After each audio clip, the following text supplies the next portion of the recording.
Welcome to my laboratory, also known as the kitchen. What am I doing here today, and what does this have to do with beekeeping?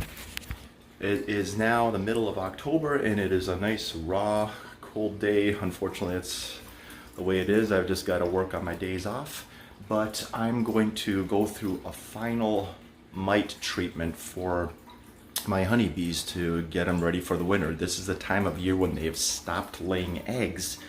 And I checked the hives 4 weeks ago actually, and found one of them to have a very high varroa mite infestation.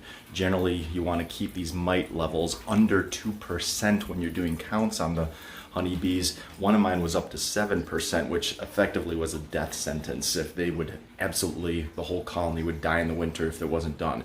And another hive was 5%, and another one was 2%. So I already went through one treatment 3 weeks ago, but I'm going to do this again today to go through a second cycle. It might be stressful for them, but it's better to play some risks on the bees rather than have a surefire death from the parasite load.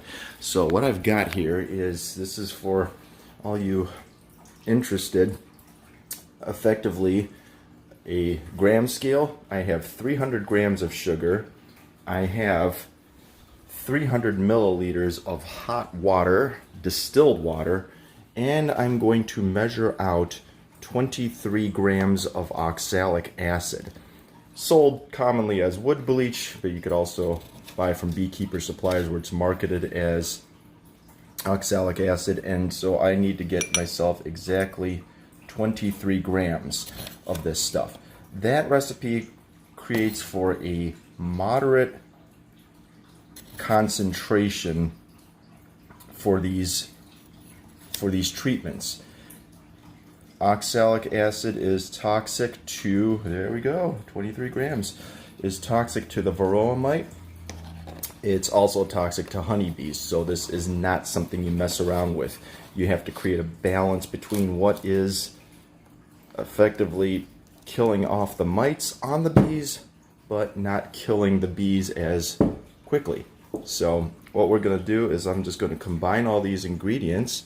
We have ourselves water, 300 milliliters, 1 part water to 1 part sugar. The sugar water makes it nice and sticky so that it sticks to the bees better. And the oxalic acid. And I'm just going to stir this until it is completely dissolved, and then we'll show you what the next steps are. Now on this balmy 40-some degree day with whipping winds outside, skies are reasonably clear, but it's cold out here. Yeah, these girls are not going to be happy. I'm going to be definitely wearing gloves for 2 reasons. 1, the bees are going to be very mad and defensive this time of year, and 2, oxalic acid is still an acid, an organic acid, and you don't want to get that stuff on your skin. So I'm going to hit it up where we're going to get this hive open. Again, I'm doing this all by myself, so I'm going to try to work without the gloves as much as possible until it gets to critical time, but we'll show you what goes on here. I'm going to take off the top box first, where all the honey is stored. That's going to be our honey storage for the bees for the winter. This is not for me to touch. The bottom box is where all the brood is. And so I am still going to treat both of these things because there's probably going to be some bees up on the top area anyways. And that wasn't a smooth pull, but there we go, girls. All right. So there we have our little ladies going on. And so this is how it works. I'm going to pause for a second and get this thing set up. Where I have my oxalic acid here. The recipe for these honeybees, I got it already going in there like, what the heck, it's so freezing outside, what are you doing with the top off? There is going to be the need to do only 5 milliliters per seam, total 45 milliliters per box.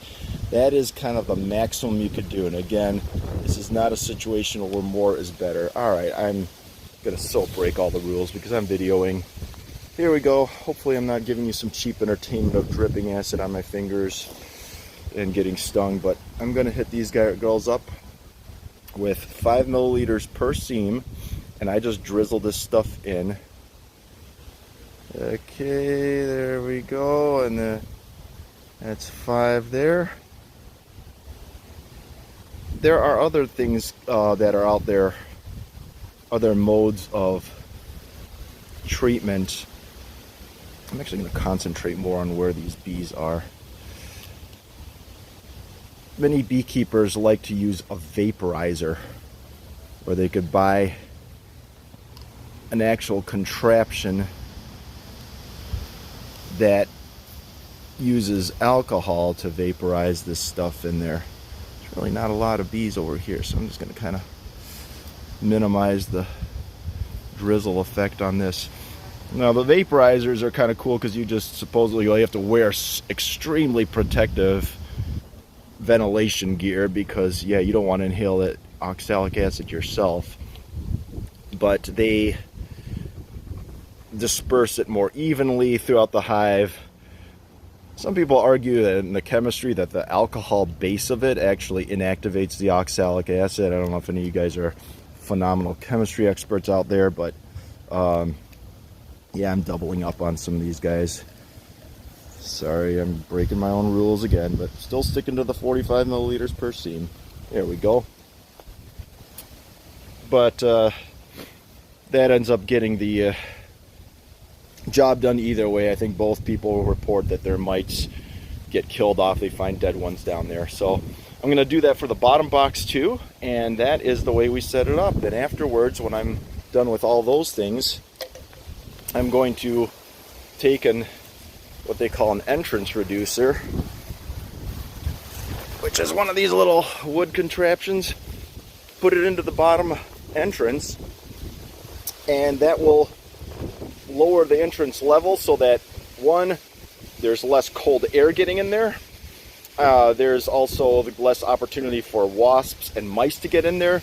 I'm going to try to put on a metal mice protector that I'm just going to screw into the bottom at another time, and then I'm going to add an insulated cover on the top, and eventually we're just going to set this thing up where they're going to overwinter. And so that's the idea there. I'll probably do another video with my final overwintering preparations for them, because yes, I do want these guys to survive the winter. That's why I'm even treating them for these mites in the first place. All right, ladies, sorry to soak you with acid, but believe me, it's for the better.